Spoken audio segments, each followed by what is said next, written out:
Welcome to the Room of Lives. I'm your host, Neil.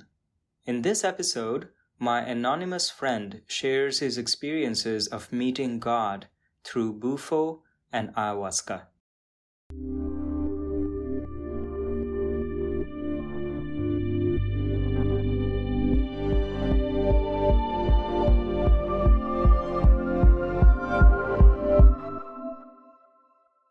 This obviously, just for the recording, this is all a fictional story. Everything in this story is totally fictional. Yeah.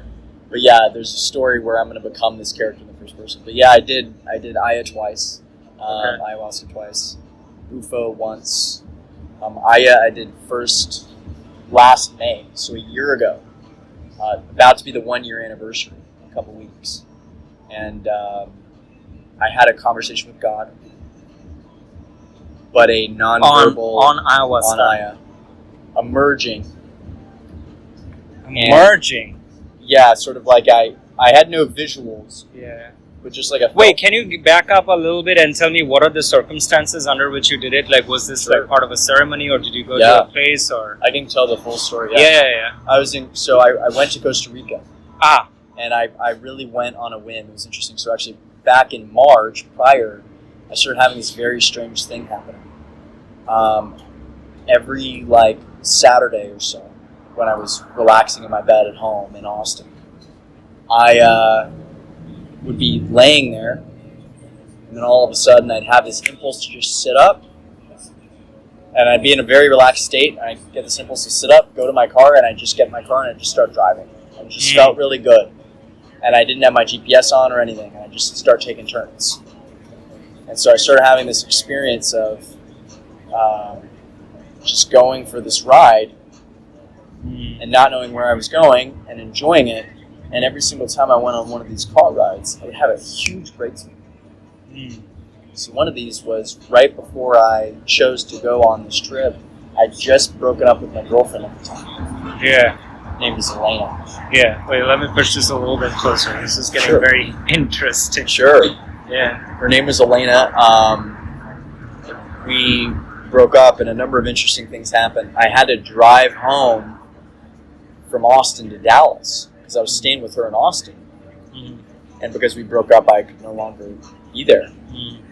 And it was a very strange breakup because I actually knew 10 minutes before that it was over. I had kind of like a premonition. And then she called you, or... No, I was there, and we'd had a little bit of an altercation, but I could tell that it was over. And she actually verbalized 10 minutes after, I think we should be done. And it was very interesting because she was always the more intuitive one, and I was always the more verbal one in the relationship. So at the end of the relationship, we had this switch, where I was the more intuitive one, and she was the more verbal and communicative. Anyway, I get in my car, and I just... start driving, and I have this urge to drive in the polar opposite direction of Dallas. Whoa, okay. And I didn't know why.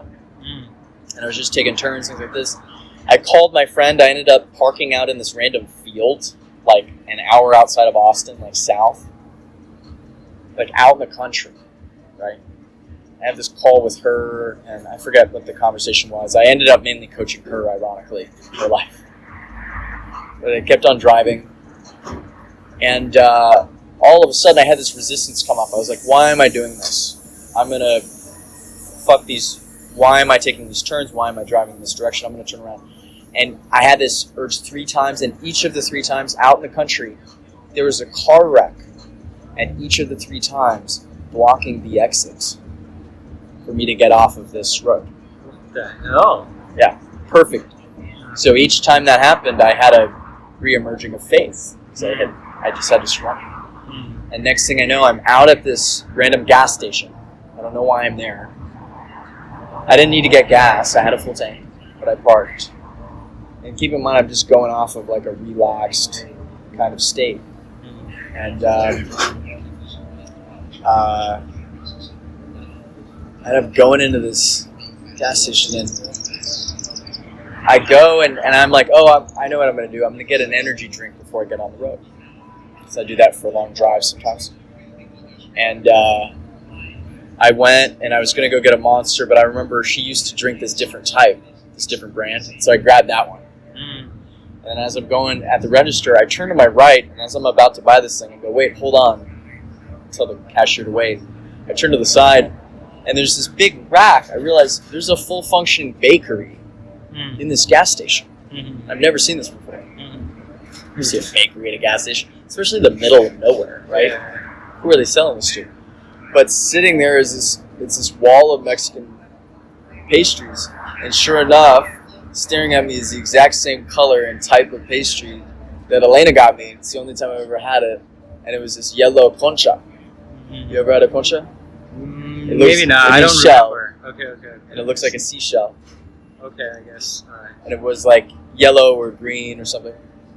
And I had the urge to grab it. And when I went to my car, I bought it. I went inside my car, and I started to eat it and drink the beverage. And as I look down, I go. And this was the same day where earlier that day, Elena had just said, "Okay, we are done."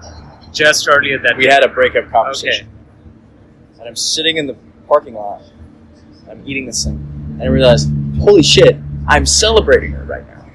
Yeah, I'm wondering, how are you feeling about this? Like, aren't you feeling like raw about this? That how Not are you really. being able to get your favorite drink, get her favorite drink, get her like? So- Are those associations not So this wounds for you at this point? So this is the weird thing about it. Because of the thing that started happening a couple months earlier, where I started having these impulses to go drive, Yeah. I started to realize that when I'm relaxed and in a state of Yeah. positivity, I get these urges to do things, and I don't even need to consciously choose anything. I just have these impulses to do the right things at the right time. Yeah. Kind of like Neo in The Matrix, at the end when he's able to fight the Smiths, like a plan. Yeah. So the weird thing about the breakup was I saw that it was going to happen before it did. Her and I had the conversation. We both sat there and we cried together. And by the time I got in my car, I was still sad, but I felt complete. Yeah. Yeah. Yeah. So So it's not like you were rejecting the reality of what had Right. happened. Yeah. exactly, I was accepting it. I was appreciative of her. I was sad, Yeah. but in the way that, like, when you appreciate something that's now over, there Yeah. can be a melancholy. Yeah. So it's very positive. There wasn't Yeah. really many dark things. So I'm sitting there and I go, oh my God, I'm celebrating her. I didn't even realize I was unconsciously being led to this random place with this random bakery thing in them. So it gets weirder. While I'm driving, I kept driving for a little bit. I realized I was going southeast. And so on my car, I have the digital map Mhm. of my GPS. And as I'm sitting there, I click on the 4 arrows. So you tap the 4 arrows and it allows you to zoom out. So I start zooming out, Oh. and I realize I'm pointed towards the ocean. I've been driving towards the ocean the whole time. And this story just keeps getting weirder. So I had this strange energy reading a few months earlier where this person that ended up becoming a client gave me this free intuitive reading where I thought she was going to like read tarot cards or something. Turns out she didn't do that. She offered me this session. I'm expecting to have a palm reading or something like that. She's just a friend of mine. And I get on this call and she proceeds to, for 30 minutes, she just stares at me and she just starts telling me stuff that's going to happen in my life. This is in real life. This is in real life. Okay. Like not Zoom or anything. She's actually physically in Oh, front of no, you? this isn't Zoom. Okay, Zoom, yeah. She lives in another continent. So no context, no talking. She's just staring at you and telling you. This was before the breakup, right? Right. Okay. How long before the breakup? A few months. Yeah. What did she tell you?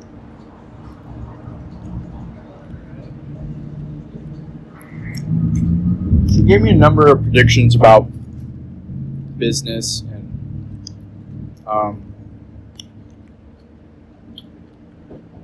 where I was headed. Mm-hmm. But also she said something really interesting. She said, you need to be near the ocean.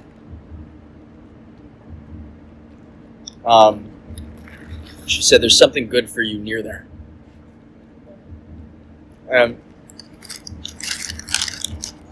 So immediately while I'm in the car and I'm seeing this, I'm going, oh my God, I'm unconsciously driving towards the ocean.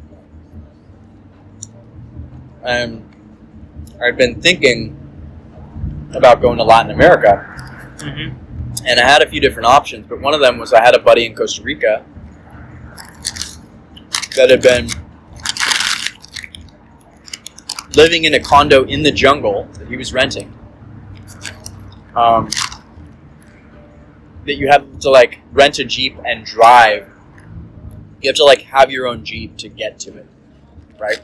Like serious off-road. How does he have access to like resources, everyday resources?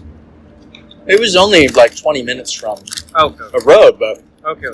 it was serious enough of a drive to where, I'm like near a small town, so he had Wi-Fi and things like that, electricity and all that. But he'd been living there, and long story short, he kept telling me to come out. Mm-hmm. And there's a choice between going to him and like somewhere else, which would have been much harder. And I asked myself, and I said, am I trying to tell myself it's time for me to go to Costa Rica? And I got a resounding yes in my body. Just a feeling of time to go. And by the way, I've never been a guy that's like asked my body what it feels, right? Yeah. But because of this progression of impulses I started receiving a few months earlier, I started realizing that it was actually leading me places. So I started to trust in this. So next thing I know, I had spent 5 weeks in Costa Rica. I've been working remotely in my business. Mm-hmm. I've been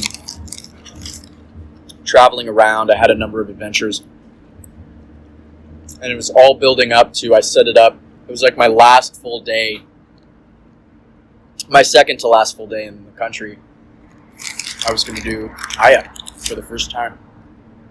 So there was so much momentum building up to this. And so next thing I know, I get out to this ranch. So I have to go to the San Jose, which is the capital city of Costa Rica. And I have to take an Uber out to this ranch. And the day I had to go to this ranch, there's a huge storm. Not only that, but like, we get on the highway in the storm. And there was this insane traffic jam where I don't know what happened. It was like a 3-lane highway going one way. There was some wreck that was blocking all three. And next thing we knew, there was a frontage road. So the highway is carved out of a hill. So you have to drive through a hill, but the frontage roads haven't been carved out. So they're like up on these ridges. They're going up along the hills and then coming back down. Right. Yeah. Whereas if you're on the highway, you just go straight through. Mm-hmm. Next thing I know, all of these cars are reversing back down the highway and then going forward, climbing up the frontage road, up over the top. Mm-hmm. And we end up having to do this. Mm-hmm. It's like a fucking movie. Yeah. It's nuts. So we go, we're driving, he reverses back up, he takes us. We get out to these like cobblestone roads where like when you drive over them, you feel every stone. Mm-hmm. And I'm like, God, are we here? We finally get out there. By the way, the driver was Venezuelan, and as you know, I dated a Venezuelan woman for 3 years. So I talked, about his country and his life. So by the time he drops me off, I tipped him, as much as Uber lets you. And it's Costa Rica, so it was decent. But yeah, before I know it, I'm at the feet of this shaman. Oh. And at this point, you're by yourself. Like your friend that you were staying with in that condo is not in the picture anymore. Yeah, I didn't even stay with him in the condo. I just met with him for a few days, and we ended up not vibing. Oh, I see. So I was pretty much solo. Okay, so at this point you're solo, and like 2 days later you're flying out or something. Right. So I get out there, and I'm literally the only non-Costa Rican that's going to be taking participation in this. And so that's how I knew it was going to be good. Yeah. You're gonna be the one gringo. Yeah. And that's how I knew I was in the right place, right? Yeah. Yep. So next thing you know, I'm getting blessed. Wait, by the way, how did you get to know about this? How did you find out about this? I asked around. Okay. Alright. I networked. Mm-hmm. I end up at the feet of this shaman, right? And they bless me and they welcome me in this beautiful ranch of Santa. Next thing I know, they're packing this pipe full of what's called rape. And everything here is happening in Spanish. Uh-huh. Okay. And I'm fluent in Spanish, so. Yeah. Okay. You're packing a pipe full of what? Of rape. So it's a mixture of tobacco and flowers that have been turned into ash. And they pack it, and what they do is they position it on your nostril, and there's a person on the other end, and they blow it up your nose. Yeah, that's super intense. So I end up doing it, and blow it up my nose, and it's like this thing, it like makes you dizzy, and the next thing you know, I'm kneeled down on the ground, and there's just all these emotions that I feel flowing through my body. Just flowing through my body, and just like very in touch with my heart. And and that's what they have you start off with. They waited for the sun to go down, and they built these 2 fires. One, it was indoors, one was outdoors. These big fireplaces. They had these huge logs, and they built like the biggest fireplace fires I'd ever seen. It's just roar. It almost looked like it was going to roar out of the fireplace. It's huge. And the sun went down, and they had the guy, the shaman, start playing a guitar and singing. So he'd studied in the Amazon for several years and lived with a tribe called the Yopo, which speaks a language that is not related to any common spoken language on the planet. Mm-hmm. It's called Yopo, and he starts to sing these songs in Yopo that to me just sound like an alien language. Uh-huh. It's like this insane vibrational language where he's like, but I'm not even doing it justice. It almost sounds like it's kind of everywhere at once. Very, very just kind of spooky. Yeah. So, so they start pouring the cups, and they start passing, or they have people come up one by one, and they have them down like a shot. It's like a shot glass of this stuff. And it tastes bad. And when I tell you it is rancid, I've jumped into frozen lakes. I've felt like a piece of shit in my life. That was maybe the hardest thing I've ever had to do in my life, was drink that shit. It was so bad. That's the thing that I feel like, man, I have to go through that in order to do an ayahuasca. It's rough. Yeah. Oh my god. And so they had me drink it. Yeah, what does it taste like? The way I put it is it's like if you fed a baby tomato soup and then you had it vomit all of it back up and then eat it and then vomit it back up like 3 or 4 times. And then you drank that. And did it smell bad too? It smelled as bad as it tasted. I mean, it makes you gag. The smell of it makes you gag. Oh my god. So they had me down one, and I'm like, oh my god, what did I just do, right? Like I feel it in my stomach. I go inside, I sit by the fire, and I get this blanket. And before I know it, I'm like kind of starting to doze off. By the way, a few people took their first glass. They laid down, and they were out. They were like in another world. They became unconscious. Immediately went to their sleeping bag, and then apparently, I talked to them in the morning. They were in hallucinations. Oh. Like another guy went to another planet, or he had an experience of being on another planet. I mean, literally, that was his vision. But I was sober still, but I went in and I started to kind of like fall asleep in this rocking chair. And like right as I was at the edge of like consciousness, I have no idea how much time passed, but I was very close to falling asleep. I get this tap on my shoulder and I open my eyes, and it's one of the assistant shamans, and he looks at me, he's like right here, and he goes, "It's time for another round." And I go, "Oh, okay." And I was like excited because I hadn't fully gone in yet. I wasn't tripping yet. So I go beside the outdoor fire by the shaman. He's going, "Okay, he's telling me in Spanish, we're ready for another cup." He goes, and of course, this is what he says. He says, "Just, when just take it and then just keep it down."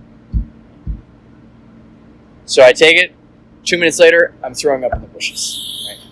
So he told you like not to do it. And of course, that's what I do right away. Yeah.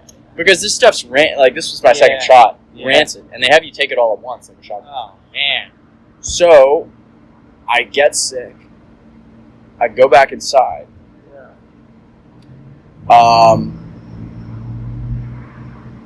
And I sit by the fire with my blanket, and I go, I am stone cold sober. Yeah. Keep in mind, we're supposed to take 3 cups that night, so I've already done, in my mind, 2/3 of the dose. Yeah, but you've thrown some of it back out. So right, and that's my point. Get more. So it's effectively like, I've done nothing, but we're already 70% done. Yeah. And people are tripping, and you're kind of disappointed. And I'm pissed. Yeah. Oh, I was pissed. Yeah. And I started having all these thoughts. I'm like, oh my God, I don't know. Next thing I know, the shaman, I go back to the shaman and I ask for more, and he actually declines me. He has me wait, because he could tell, he's a really smart guy, the shaman. He could tell that I wasn't in the right headspace. So he wanted me to relax. Yeah. So he tells me to go sit down and wait. So of course, as soon as I get relaxed, it was like he knew. They come in the room and they get me. They bring me back. And he goes, "Okay, I'm going to give you a paper cup now, instead of a glass. And I'm going to give you just a little bit." And he said, "So less than you normally would get in the cup. I want you to go and I want you to sit by the fire and I want you to just sip it, just little, just keep it down." So, okay. So it's funny, he pours a little bit, as he's looking at me, he gets out the paper cup, he pours a little bit, and then as he stands there, he stares at me for a bit, and then he smiles, and he goes ahead and he pours what ends up is like a double dose of the original cup. Oh. So he doesn't give me a half cup, he gives me a double. Yeah. Just for my insurance, right? My assurance. Because I can drink, I don't need to drink at all. Yeah. I get to go sit. So I go and I sit, and I'm sipping and I'm sipping. I have to wait like 5 minutes in between each sip. I'm not kidding. God. It's awful. Finally, I get like 2/3 of the way through it. Oh. And I'm like, okay, I think I'm going to have a bit more. I'm like, actually, I think I'm good. And I set it down. Why? Was it because it was the taste, or it was I was about to heat. I was about to heat. I was going to get sick again. Yeah. It's because my stomach was like, you're done. Yeah. So I set it down. Next thing I know, I go back to my negative thoughts. I don't know. I'm like, I don't know if it's going to work. I don't know. And I go in this negative thought train for like 20 minutes. And then all of a sudden, out of the corner of my auditory field, my inner auditory field, I hear, "Just let go." This voice inside of me that's not mine. Just let go. And right then I relaxed a little bit. And I kind of started to feel different for just a second. But before long, those thoughts came back in. Oh, I don't know if this is going to work. I don't know. And then a few minutes later, just let go. And whenever I heard that, I felt this breath. Like this breath came into me. I didn't take it. It took me. Just relax. And then I went back to thinking negatively. And then all of a sudden, I was like, wait a second. I'm just going to keep doing the breathing thing and just letting go. So I started to take deep breath after deep breath. And I went down on this bench and I laid down and I pulled this white blanket that I had over me. And so I could just see nothing but white blanket. It was like I was in the snow-covered blanket world. Paradise. And I'm laying there, and I'm just taking these deep breaths, and I'm relaxing. And I suddenly felt like I was like Dorothy in Alice in Wonderland, kind of stumbling down this spiral staircase, going deeper and deeper and deeper, and going deeper and deeper, and all of a sudden, a few minutes later, going deeper and deeper into this trance, it was like I looked up, and I went, holy shit, God's here. And keep in mind, up until this point, I was like, maybe thought there was God, but I was like, oh. I think you're mostly like an atheist, It was kind of like, oh, it's energy. It's like what I experienced in meditation. No, this was fucking different. It was like I recognized an old friend. Oh my God. And I called him by his name. And it was God. And was this... This was not a visual. There was no visuals. It was a sixth sense, like a feeling. And your eyes were closed at this point, or you don't know, it doesn't matter? Neither. Yeah, they could have been open, they could have been closed. Yeah. I was feeling with this sixth sense. This in the same way that I had those impulses that was taking me in my car months earlier. Yeah. I was having, and all of a sudden, it was like, and for people listening, I have my hand, right? My hand's out above me. It was like, picture God as one hand above, and I'm this other hand. It was like, it just came down, and it just, picture like the fingers interlocked, the hands interlocked, and it just plugged into me. And next thing I know, I'm getting a system rewire. I'm getting like a reboot and an upgrade in my software. That's what it felt like. It was like God was like tuning me up. And what was crazy was I had this watch that I took with me from Elena that broke earlier that week. And it had a quote from The Alchemist on the back. And on the Alchemist quote, it says, when you want something, the whole universe conspires in helping you to achieve it. Yeah. And I had this watch break, and I literally was staying at an Airbnb where guess what the guy's profession was? He was a watch mechanic. The week that I had a break. And you know what he told me? I had him consult. It ended up costing me like $20 to fix. It was hilarious. Yeah. And I asked him, I said, what do you guys have to do with it? He said, oh, it's really funny, Ian, because you have a really nice made watch, but the machine that's in it is outdated. And so in order to fix the watch, we need to put in an entirely new system. Like a system upgrade. Mm-hmm. And as he said it to me, I kind of got goosebumps, and I didn't know why. It was kind of like I was getting a message unintentionally that would be useful later. So jumping over to this Aya trip, I am getting a full system upgrade, just like Ian 1.0 to 2.0. And really, the main things were, I felt like a tune-up in each of my energy centers in my body, just like chakras. So I'm not a chakra guy or anything. So in your other things, you have never experienced like chakra things? Right. You don't believe in it. It would go through, and it would ignite each of these centers in my body. No, what I mean is that before this experience, I didn't really believe in it. Yeah. Not really. Yeah. Okay. And it would ignite each of these centers, and I would feel different parts of my psyche changing, becoming more wholesome. Huh. So like sexuality, survival, money, love, my voice, and I started to perceive that no, there's actually nothing but abundance in the universe. It was my first ever time perceiving abundance. Yeah. Lack was revealed to be an illusion. Yeah. But like literally, it's not even like billions of dollars, that type. Yeah. Like billions of dollars is a part of it, but it pales in comparison to what I'm talking about. Yeah. I'm talking about there's so much good. I could see there's so much good in everything. I immediately understood what motivated the Bible, what motivated a lot of these religious texts that I read that I always felt disconnected from. Yeah. I just felt all this abundance, and more than anything, as I was perceiving God, it didn't have gender for me, but it had all of the qualities that I always admired in people. Picture you took all of the best qualities of a person, and you had it in one being. Like literally, we were made in His image, right? That's what the Bible says. And so it was like, oh, every time someone had a good quality for me, it was like God was shining through. Oh, wow. So I suddenly had this understanding. And there's some other things in the night, but long story short, I end up going out into the field. I was the only person that stayed up other than the facilitators. I stayed up all night.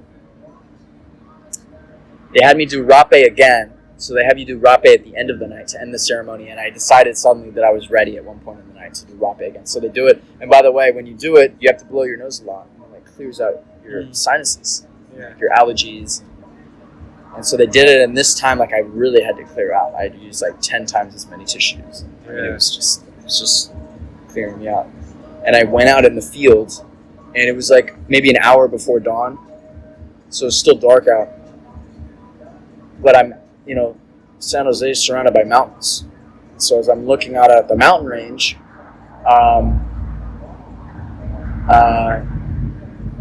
it says, I had this voice inside. So because I've been speaking Spanish all night, I started to think in Spanish. So I had my whole trip in Spanish.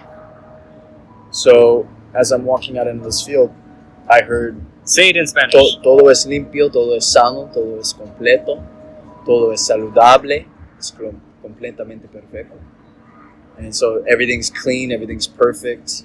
Everything's healthy. Completely perfect. Everything's completely perfect. Yeah. And all of a sudden it swapped to English for the first time in the night, and I heard this voice and it said, "You're ready, now go out and change the world." And I fell down on my knees and I just like wept. So that was my first IA experience. Didn't believe in God necessarily before. Now it's like obvious. It's obvious. It's obvious. There's no other. It's so obvious. And any of my previous psychedelic experience didn't lend itself to those breakthroughs. Yeah. Led me to a lot of breakthroughs, but not that. Yeah. So fast forward to last. Ayahuasca is the crème de la crème until Bufo. I would say Bufo's. But it's the same. It's like the same molecule though, like the DMT. It's 5-MeO DMT. Yeah. But it's a totally different experience. Okay. So I'm about to tell you that. So watching that. So wait, I don't know which one I should ask. Like which one I should hear first, the Bufo or like my follow-up questions about. I think I'll leave the follow-up questions for later. Let's leave them for later. Yeah. So January, I go to Cameron, Texas. I met with another group, and I did it again. This time, I was not with a good group of shamans. They were Colombian, they were legit, but they were not good people. And how so? They were very manipulative and very forceful, and they kind of like trick you into doing more, and it's really, really not. They weren't very consensual. And so they did, for example, I did rapé with them, and it was so much more harsh. Like, they would, like, overpack it and then, like, blow it up your nose. Were you here for an ayahuasca ceremony or Bufo? Both. Oh. I was doing Aya all night, and then Bufo in the morning. What the fuck? Yeah. That's even a thing? Yeah. Ah. So I did Aya. That seems intense. So the Aya that they had was so harsh that I ended up just, like, getting sick, and I, like, kind of had an experience, and I got some meaningful stuff, but that was pretty much it. And I ended up going to sleep. People were just having it bad. I mean, they gave people too much. Like, there were just people just getting sick continuously all night. Like, dangerous. And so I actually slept. So I got like 5 hours of sleep, which was a ton. For a night where you're supposed to stay up all night. At this place, they wanted you to stay up. Yeah. But in the morning, they had Bufo, and what it is they harvest it from the Bufo frog. Yeah. It's 5-MeO DMT. Yeah. It's blue crystals. They heat it up in a pipe, you smoke it. It tastes like burnt tortillas. It tastes super nice. It doesn't it tastes like burnt tortillas. Pretty nice. I've tried vaping DMT, and it's terrible. It's like metal. Yeah. It's like metal, and my throat just choked up. Stefan gave me some, and he really wanted to do the thing where you try to encourage the person to take a breakthrough. I just couldn't do it. Yeah. It was just my throat just kept closing up. No, and that's what I hear. Yeah. Bufo isn't that way because it's harvested from the Bufo frog, and it has these glands in the frog that are supposed to be super nice. Yeah. And so so it's not so bad. It's pretty. It's not just not so bad. It's super pure and wonderful. So it's like smoked. That you smoke it. You smoke the crystal. They heat it up with a torch. Yeah. Smoke it. like you're doing a dab, Yeah. and some oil or something, heating up. Have So you ever it's done not that? harsh. Yeah, it's super smooth. Yeah. But what they told me, this is what crazy. Maybe I can try It's that. crazy. They sat me down. Yeah. They had me read a prayer 3 times off of this long sheet to God. And then the guy coaches me on he wants me to inhale all that I can and hold You it. said prayer to God, but Yeah. was it following some particular religion like Christianity? No, or it was like a blend generic... of all religions. It was wild. They had me read that. He coaches me on how to inhale it in English. Yeah. And they set us up in your sleeping bag so that when you're ready, what you do is you naturally will get really heavy and you tilt back. And they Yeah. have the pillow set up behind you. Yeah. But they have you take it sitting up. So he coached me on how to take it. He said, you have to do a fully empty out, do 3 breaths in and out, fully empty out, and then I'm going to tell you to hit it, and I want you to slowly hit it and fill your entire lungs, as much lung capacity as you can. Even when you're done, keep inhaling. Yeah. And then sip in a bit more, and then gulp, and then just hold it. And he said, hold it, even if it feels like you're never going to breathe again. Hold it forever. Yeah. And what was funny is I started having the impulse a few weeks before that, unbeknownst to me, this was going to be important. I started studying Wim Hof breathing, and I trained myself. I can hold my breath for 4 minutes straight. Really? I do a breathing technique. I remember this one memory that comes up where we were in some kind of physics get-together, and you and I were both in the swimming pool, and I was like, Ian, let's try to hold our breaths. And I was actually able to hold my breath longer than you at the time. And it was like 90 seconds. It was like, no. I don't think I can hold for 90 seconds. It was like under a minute. Right. But so 4 minutes is like... Yeah, 4 minutes and 1 second is what I can do. I do the extra. But what you do is you do 30 breaths in and out. You over-oxygenate your lungs, and it allows you to hold it. Yeah. So that's how you do it. Yeah. But it's still crazy. So I've been training that, so I had really powerful lungs. And so right before he has me do it, and he says, oh, by the way, in addition to if it never feels like you're going to breathe again, just relax. He says, if it feels like you're going to die, or no. This is what he said. He said, if it feels like you're dying, just let go. Just let it happen. Just let go. That's all he said. Yeah. And so I'm looking at this guy, and I'm going. Yeah. Because keep in mind, this is the guy that was like really pushy. Yeah. So if the pushy, hardcore guy looks at you and says something like that, Yeah. I was like, oh God, he's not fucking kidding. Yeah. It was the most serious thing I'd heard him say all weekend. Yeah. So next thing I know, by the way, we're in this barn out in Cameron, Texas. And there's, so each side of it is open, and it's this misty day. So you look off into the trees, and the trees disappear into the mist in each direction. So it looked like we were in heaven. So this is so much crazier than anything I've told you so far. Yeah. Anything I've told By you. the way, what time of day is this? This now? is like 10 a.m. 10 a.m. So it's like a nice Saturday. Yeah. And you've had 5 hours of sleep after the ayahuasca. And I'm pretty well rested. I even had some food. Yeah. So he has me do the 3 breaths, and he starts heating up this pipe. He has me empty out my lungs. He says, okay, hit it. And I started inhaling. Burnt tortillas, super clear smoke. He says, keep going. And I filled up my lungs. He was super impressed. I inhaled a bit more, and then I gulped. And so that allows you to kind of put a cork in it so you can really hold it. And then all of a sudden, I had asked him when I would know to feel like to lean back, and he said, oh, dude, you're going to know. And I just started to tip back onto my pillow. And as I'm laying there, I start to feel like vibrationally. So if we think of emotions as vibration, and there's a scale, and the more positive of an emotion, the higher vibrating you are. That's what I've heard from people, and my physics self has been like, come on, don't give me this, like, don't talk about physics terms like high vibration and low vibration. But Nikola Tesla was even, really into a lot of that stuff. So tell me, and I never perceived vibration in this way. Yeah. But all of a sudden, I start going up this vibrational ladder, and emotions start getting more positive and more positive and more positive. And then as my emotions start to increase, this white light starts to slowly start pulling and like emanating and cracking through and bursting through everything bigger and bigger. And my emotions, they got higher and more positive than they'd ever been, but they just kept going. And then all of a sudden, it got brighter and brighter, and white light started to consume everything. And then I was like, holy shit, I'm about to die. I had this knowing, like I'd done it before. Yeah. So even though he'd prefaced it, I would have still had that same feeling. It was just like with the God thing. Oh my God, it's gone. I was like, oh my God, I'm dying. Yeah. Like it was a recognition. Yes. That, oh, yeah, this is death. And there was some fear that came up.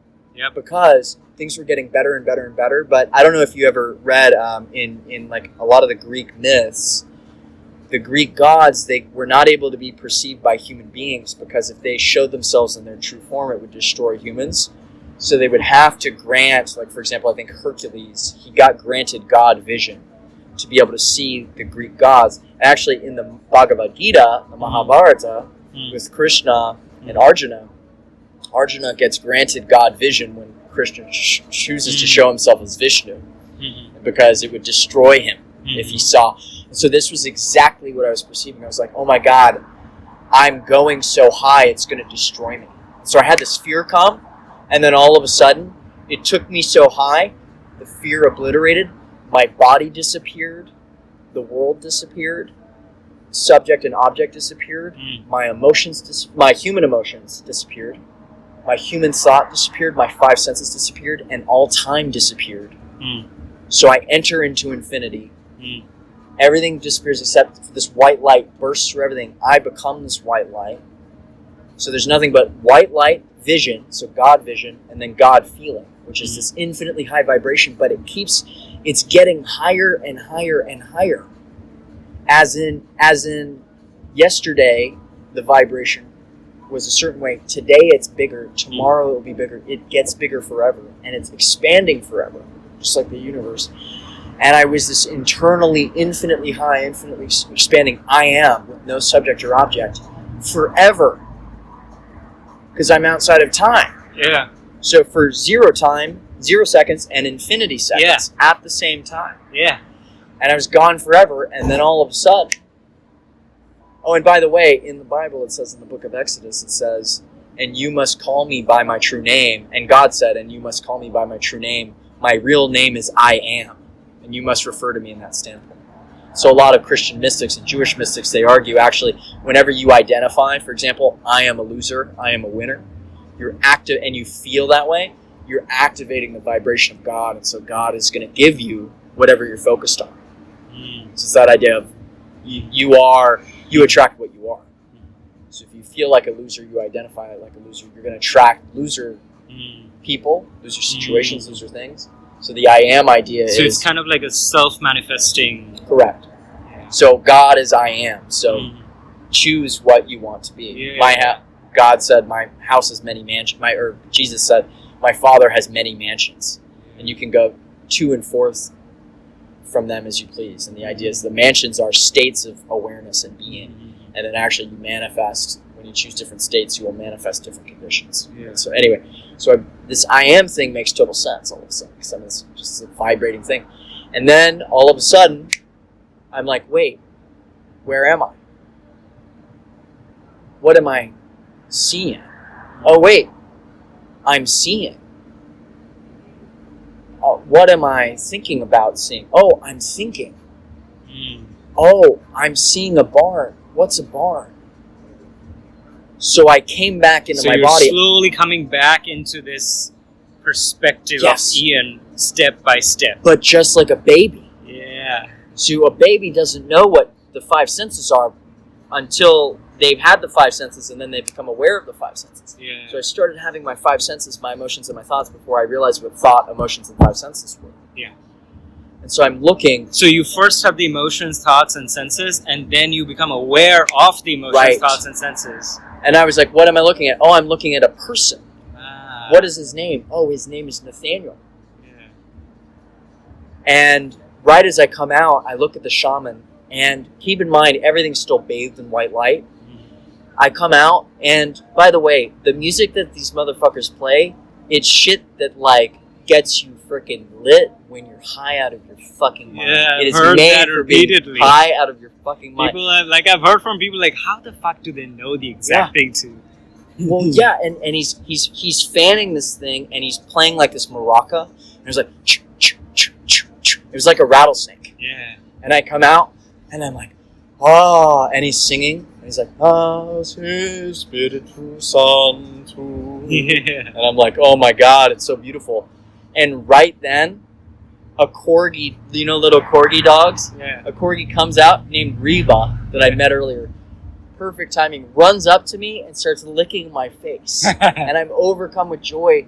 And keep in mind, I've just been delivered from infinity back into this finite body for the first time in my 26 years on this planet. And so I'm just like, all of a sudden, so this was the other interesting thing, I understood why I was here. I was here to experience new things for the sake of the infinite. It's creation.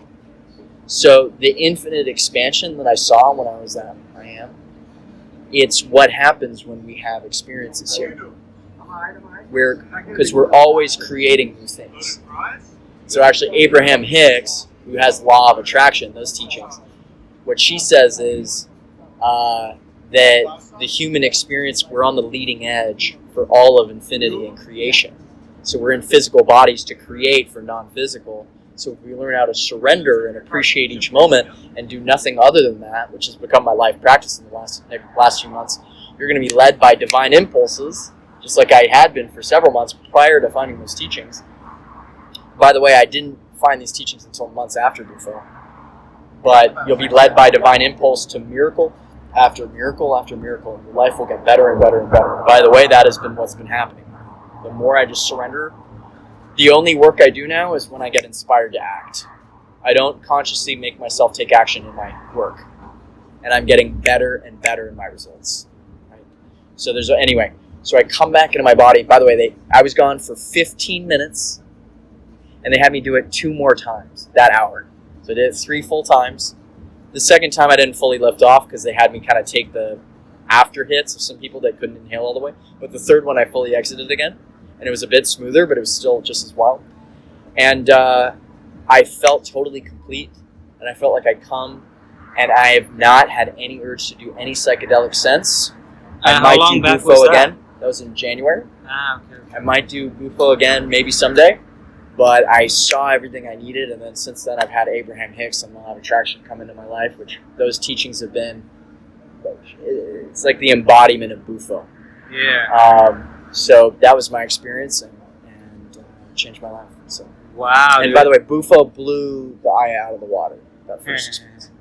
So I've got like a lot of questions. One immediate one that springs to my mind is a few months back I saw Rez. He happened to come to Austin for some kind of a meetup for people who want to like become like psychedelics, use mediators or things like that. This is something that he's been trying to get into. And he told me about his own ayahuasca ceremony. And one of the things that he said is, like you, Rez, I mean, we were mostly, you, Rez, and I, for most of the time that I've known you guys, we've been kind of pretty like secular atheist people, you know? Things that we have dabbled in are like Buddhist meditation, which are like, they don't really have you believe anything. Yeah. They don't have you say anything about God or whatever, things like that. And what Rez told me is he said that, I cannot exactly paraphrase you, but he said he entered some space or he went somewhere where he was faced with some kind of an energy which he saw was coordinating everything with such precision and intent that the coordination of like the entire universe, everything leading up to that moment, everything was infused with so much meaning and coordination and intent, and it was so not random, so not chaos, that he was forced to believe in the existence of God. And he even said something like, he said, yeah, faced with that intentional coordination of everything, I couldn't help but believe that, okay, there is some intelligence at the head of all of this. And so if you're wanting to hear specifics on this coordination, yeah, I would highly recommend anyone check out Abraham Hicks and anything that they talk about the vortex, source, and just any of the law of attraction stuff, because it describes exactly what you're talking about in a very practical way. Yeah. But it argues where we came from and all this. And the funny thing about Abraham Hicks is, do you know the situation with them? No. Esther Hicks because I refer to Abraham as she. Yeah. Notice Esther Hicks is the person that's channeling infinite intelligence, refers to itself as infinite intelligence, which is the accumulation of all non-physical beings. In other words, all beings. So in other words, we came from non-physicals, what they argue. We chose to take physical form to create for creation's sake, so just create whatever we wanted, and that when we die, we emerge back into non-physical as parts of this collective that we call infinite intelligence, and they nickname it Abraham. So there's actually a bit on YouTube where there's a physics question that gets answered, and they talk about what Einstein got wrong while he was alive, what he wanted to correct when he was dead. So it's pretty out there. But what's so funny is it's the only teacher I've ever studied that, to me, has 100% bulletproof arguments with these experiences I've had. Every other teacher I've had, including all the Buddhist teachers, they fall short. I see. But every one of these. So anyway, this coordination. You're talking about. So Rez mentioned that, and then he said in that moment, the kind of, I'm like really butchering this because you can't really translate this, first of all, into words. Second, you're telling this to a person who hasn't had that experience firsthand, and that person is telling a third person, just forget about it, but whatever. He said something like, faced with the power of that reality, everything in comparison, like this reality seemed like paper to him. It wasn't even as real in the face of the reality of that. So I was like, I think I was asking, like, how much can you trust that experience? He was like, oh yeah, compared to that experience, this world is like paper, or something like that. And I felt almost betrayed by this guy who I thought was my secular comrade, and I was like, man, I always thought of Rez as being a person who does not just believe things because a certain belief system wants him to believe something. And he's a very original thinking person, and he's like really trying to, look at what the universe is like and have his own experience and make up his own mind. So if this guy says this, then it really kind of created a little crack in the wall of my atheism. And especially because at that time I was dating this girl called Hanan, who is like very religious. She's very Muslim. And a lot of our arguments, you met her, right? Oh, yeah. A lot of our arguments would center around this. Like, I would come from a point of view, like a more secular or maybe a more Buddhist point of view, and she would be talking about God, and I'm like, I don't understand why you talk about so many things that, like, there is no physical basis or evidence or whatever. So then when Rez said something like this, I was like, damn, is this, like, really true? Well, the issue is that where you've heard it up until now has just been institutions that have crafted some institutional angle on something that is totally subjective and has absolutely nothing to do with any institution ever. There's absolutely nothing about any of this shit that means you need to be on a certain team and you need to go wash in holy water. And none of it, all that stuff is it just seems like medieval. Yeah, but the thing is that, so these institutions use this word God, and they have certain properties, some interpretations. By the way, I don't use the word God anymore. But in your telling of this story, you did use the word God. So I feel like you were drawing upon some of the same ideas of the kind of entity that these same institutions talk about. Otherwise, I don't know why you would use the word. Well, but see, it's fundamentally, there was nothing. This being was a giving being. Yeah. It has nothing but good to give. Yeah. So that throws out the Old Testament. That probably throws out a lot of the Quran. Yeah. That probably throws out some of even the New Testament. Yeah. It throws out everything. Yeah. It throws out all of the. The point is that it was an entity, and that's why I use it. Yeah. And now I actually refer to it as my inner being. So the other question that I have is, I haven't had experiences like this, but I have some kind of a slowly developing gut instinct of, I've talked about non-duality a lot, and most of the time that I've said it, it's about the idea that I've heard that perceived separation between subject and object is illusory. So that's one way of putting it. But the other thing that you might mean when you say that the universe is non-dual is to say that there is no intrinsic separation between good and bad. But when you were describing this God, you were saying that this was almost like the crystallization of all of the good properties that you admire in anyone. So if that is the Godhead, then what is the opposite? Are they separate? There is no opposite. So let me be very clear. Yeah. So in the Bible, it talks about, one of my favorite quotes is, "To he that has much, more will be given. To he that has little, more will be taken away." So let me let that quote sink in. That is an incredibly controversial quote for any religion to say, including Christianity, because Christianity, a lot of Christians think that you have to be poor to go to heaven. Yeah. Because it's passing through the eye of the needle. But we just heard it say, "To he that has much, more will be given. To he that has little, more will be taken away." So if you're lowly, you're fucked. If you're highly, you're set. Well, what does that mean? Well, if God is good, and God is always giving, well, the guy that has much, he is focusing or praying for abundance. So in other words, whatever we pray for is what we are given. Prayer isn't sitting on your knees and begging. It's what we're thinking and feeling at all times. That is our prayer.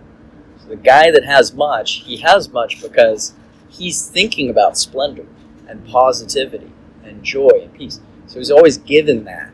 And the guy that has little, he has little because he's obsessed with scarcity. And so he always loses. And you can actually see this in people. That's why I'm very careful with you when you talk about your PhD, actually. You say, "Oh, well, I'm just back to the normal old shit." You need to be careful because in 10 years, you're going to be a miserable motherfucker. If you stay at, I'm not joking. You were really good at just sounding like, "Oh, well, I got my PhD." No, the shame's gone.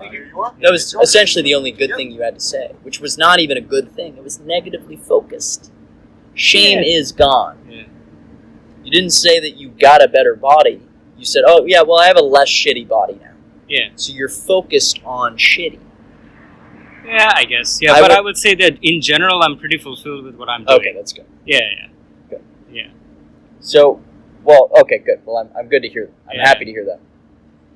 Because I hear this with physicists a lot. It's just drudgery. Yeah, Physicists no. and engineers. I actually, like I said, I was like, yeah, it's kind of back to the everyday, but that's fine because this is what I like doing anyway. Okay, so you love your everyday. So I feel like this whole thing that I've been doing with my PhD and postdoc, like I find it very fulfilling. The only negative thing that I had started feeling was this accumulating shame, and now it's gone.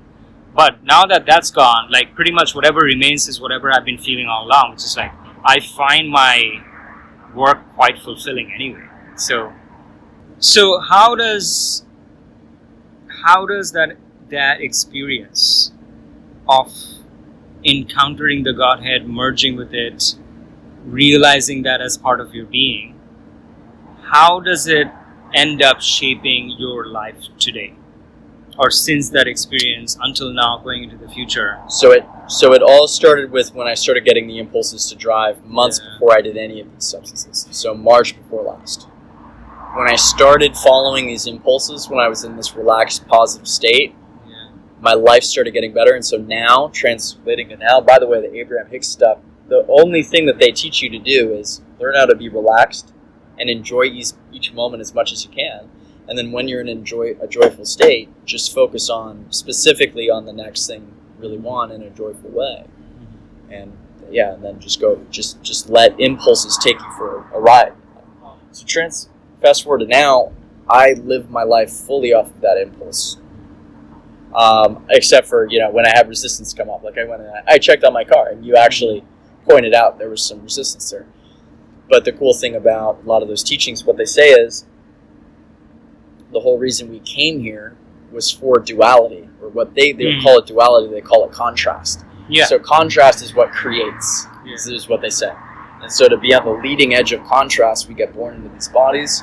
We choose to be here just to create new stuff. And every time we encounter resistance, we come up with a new thing that we want that has never been created before. And if we allow ourselves to relax and receive, whenever we encounter resistance, that is asking. And whenever we slip back into being relaxed, what we ask for is given and we receive it. So that is the idea. And that's actually a quote from the Bible. Ask and it will be given unto you. And so now I live based on this principle of just essentially just the analogy I like the most is in life. Picture life is a canoe ride. You can either get in the canoe and grab your oar and start paddling upstream. Go, it's going to be, we got to work hard, right? Literally paddling up the wrong way, putting in a ton of work and going nowhere. Or you can realize, oh shit, I don't even need to do anything. I don't even need to turn my boat around. It's already pointed downstream because it's pointed upstream. Just lift my oar out of the water and I let myself float in the most convenient way to the next moment. Yeah. And so my life practice is in each moment, I'm not kidding, 24/7. I put in my mind as much as possible, what is the next downstream thing? What's the most enjoyable thing? When I saw that you got your PhD, I wanted to call you. It felt good. Telling you the story, it feels good. Yeah, so I've heard something similar from Pratim where he talked about this book called The Surrender Experiment. I turned him onto that book. Yeah. I referred that to him. So I feel like by the way, this is how a guy built $1 billion company. That's the story. Yeah. I feel like I kind of resonate with the idea, but I feel like sometimes, or maybe the problem is that a lot of times it's not clear to people what the downstream is. So they're in a state of dilemma or anguish or confusion. But that's upstream. Yeah.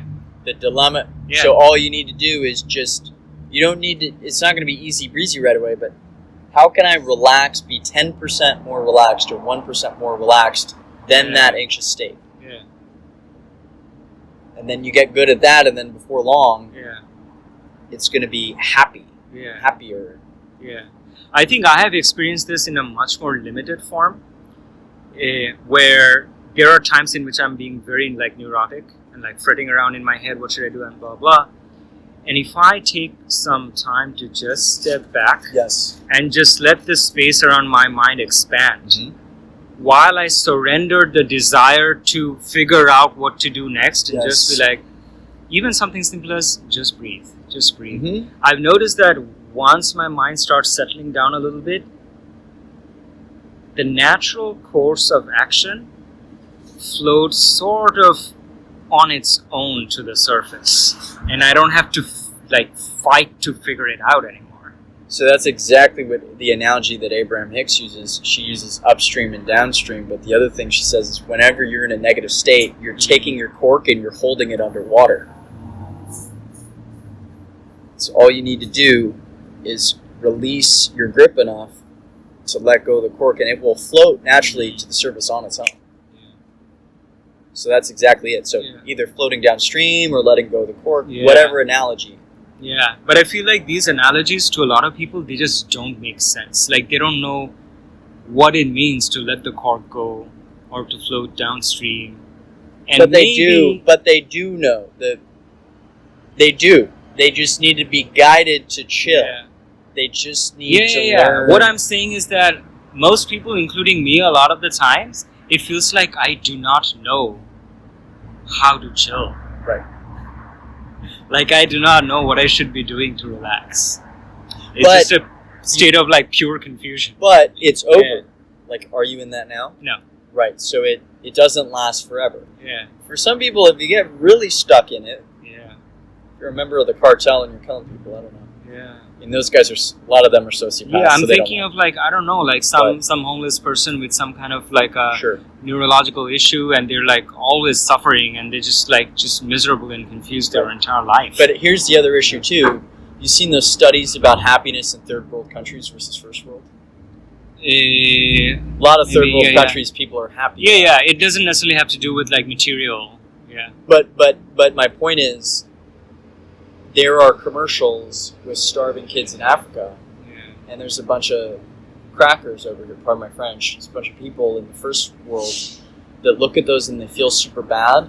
The irony is,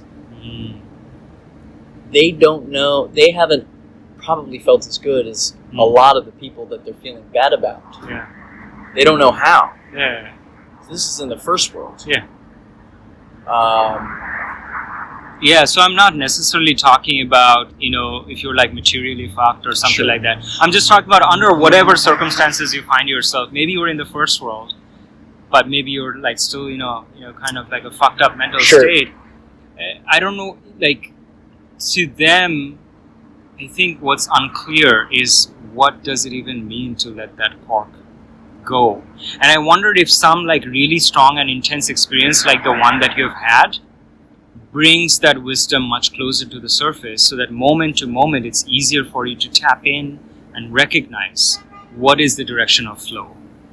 Would you agree that it's now more intuitive than it was before for you even? Well, so it's funny, not in the way that you would think, because the way, if you remember, the way I got into the Aya trip was I had to learn how to let go in a new way. Do you remember how I had to go, let go? Yeah, because your mind was doing the thing. It was like, oh, this is not happening, and blah, blah, and things like that. And so that was actually the real thing, is the cork kind of gets ripped out of your hands. Yeah. The surrender experiment was useful, however, like the Abraham Hicks stuff, it's so in-depth. It's essentially the surrender experiment, but like on steroids. It teaches you everything about what surrender really means, makes arguments for where it came from, things like that. And so I think actually if I'd come across those teachings before any of this stuff, I would have seen the value and I would have latched onto it, especially after the years of meditation. The irony of this letting the cork go versus meditation is a lot of meditation actually is cutting off thoughts mid-thought.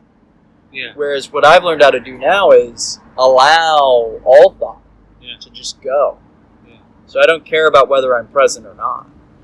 Am I allowing the thoughts to just go downstream and become positive, and then when I have enough momentum, actually choose what I'm focusing on?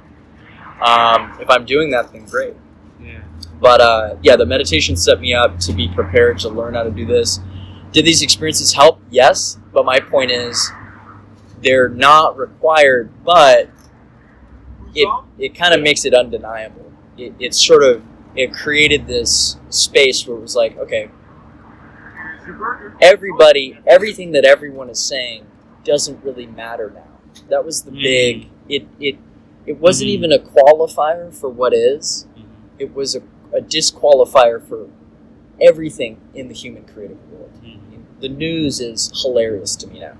I can't even take it seriously, because all I see are, and I see this everywhere, like I can see based on how a person talks and thinks and feels now when I talk to them, what they're getting stuck in again and again and again. And can you look at your own past self and see what you were stuck in? Yeah. The funny thing is, I don't really have the desire to really look back much now, because I'm enjoying the present so much. I'm really present and then just looking forward. Like actually telling you the story. I kind of wanted to rush through it because it's kind of old news for me. I see. It was very riveting. Oh, good. I'm glad you enjoyed it. No, I appreciated getting to share it with you. Yeah. Your enthusiasm made it fresh for me. Yeah. Okay, so the other question that I have for you, this is something that I have personally thought about quite a bit, is when I learn some kind of a spiritual or psychedelic tool or something like that, and I'm coasting on it, and everything is going well, it's easy for me to feel very optimistic. Oh, this is great. Everything makes sense. But at some point, the good stretch runs out. Like, for example, I was microdosing and everything was great, and at some point the microdosing, whatever I was feeling kind of ran out. Or maybe everything is just great in my life anyway, and then it started running out, and I was suddenly faced with darkness again. Sure. Which is 50% of our reality. Yeah. So my question is, like, now I'm a little bit more interested in learning tools and perspectives that are still going to be with me when the weather turns dark. So the feeling that I'm getting right now from what you're saying, and correct me if I am wrong, is since these experiences, you've kind of been like having like a positive experience in life. You were going towards... No, I want to be very clear. Yeah. I had to start from zero when I started allowing this stuff to be built into my life. Yeah. So think of watching a movie about James Bond and then becoming a secret agent. Yeah. The shamanic journey, that was just watching a fucking movie. Becoming a secret agent, learning how to kill people, learning how to jump out of buildings. It's a whole nother fucking ballgame. So I want to be very, very clear. I've been intensely practicing for months. Yeah. As intense. I actually had just a reawakening of this last September. I got into a lot of this stuff I'm telling you about now, these new teachings, and it was just like when I got into Buddhism at 16, but at 26. I had a round 2. So I've been intensely studying, so I have to be very, very adamant with you. Yeah. There's been a lot of work on my awareness to allow this stuff to seep in. Yeah. So that's kind of what I'm trying to get at, is when you talk about the, letting the cork go and things like that. You have to do it I've done it 8 trillion times in the past 9 months. Yeah. The picture that one gets is almost like it's just something that's going to happen. You just float downstream. But what if it stops happening? Like, for example, I want to come to a specific thing that you said. Is like, okay, so you don't stop your thoughts anymore or censor them. You kind of let them happen until it's slowly, you said, like, until they get more and more positive. And then you kind of maybe act on them as the positive thoughts are coming up on the surface. Or choose to focus on them. You choose to focus on once them. You have the positive. So can you anticipate that at some point thoughts are happening in your mind, and instead of over time becoming more positive, they start to become more and more negative? That happens all the time. Yeah, so what do you do in that situation where you're like starting to be faced with increasing darkness? There's a million different things. The main thing is notice it. The number one thing is, at some point, you will notice you're in a negative state. Yeah. That's going to happen on its own. You don't have to do that. Once that happens, go sit in a corner, put your phone away, and just sit and stare at a wall and let yourself feel bad. Yeah. Seriously. Did you say let yourself feel bad? Uh-huh. Yeah, I get it. Yeah. Stare at the wall. Yeah. And let yourself feel bad until you don't feel bad anymore. That's seriously. But the key is to sit still. Don't keep moving. Don't keep doing shit. No, bitch. Yeah. That ain't going well. Yeah. Or take a nap, or drink off, or drink a bunch of water. Yeah. Do a reset. Yeah. The most powerful thing I found is taking a nap. You're saying meditating. You can take a nap. You're not saying you shouldn't take a nap. I'm saying you should. You should. Yes, absolutely reset. Take a nap or meditate. Some good secondaries if I have enough positive momentum to counteract: jerking off, eating, drinking water, going for a walk. But the really dark stuff, a lot of the time you can't even fall asleep unless it's because you're exhausted. Yeah. The dark stuff, you just gotta sit, just let it happen. Yeah. And what's funny, the more you just sit, you just let it go, and you're like, I'm just gonna take 20 deep breaths. Yeah. You're gonna move through it so fast. Yeah. Okay, so now let me ask you a question that I know about you, and this might be a little bit sensitive, but this is because I know about you and the stories that you have shared about your life in the past. Sure. One of the worst possible experiences that you had, that you shared with me, was, I think this had something to do with like your bipolar. You said there was a night in which you couldn't fall asleep. You were just lying in bed, just like terrified of every moment. Yeah. And you just couldn't sleep at all. Yeah. And so that's like one of the worst possible things that could happen. Do you feel like now you're at a stage at which you have like permanently left something like that behind? Or do you think it's possible that even after all of this journey, you might be faced back with something like that again? And if so, like Sure. what new wisdom do you have or new Yeah, so perspective? yeah, so I had a bipolar manic episode at 18. Yeah, I stayed up for 48 hours straight. yeah. The first night was manic. The second night was depressive. Neil is referring to the second night. Okay. Funnily enough, I had it happen again this past year at 26, Wow. November 1st. It lasted for 12 hours. I didn't stay up. It was just during the day.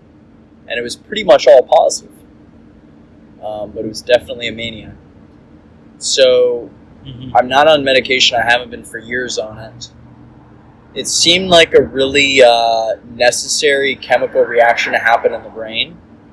But it seems like I allowed, through the use of the right medication and then the right support and then kind of reorienting my life, I was actually really able to fully reset my brain, and I went through some really necessary, it'd be fascinating to see the neuroplasticity on it, but my brain definitely feels like it's more robust now. And that, no, I don't think I will ever have that happen. Yeah. Ever. Like 100% certain. I just feel pretty confident on it. Yeah. What I can say is, the more I allow things to happen, the greater my life becomes. Yeah. Some of the time, the challenges that come up internally, though, like, I have a business partner now, and it's a lot like a marriage. Mm. And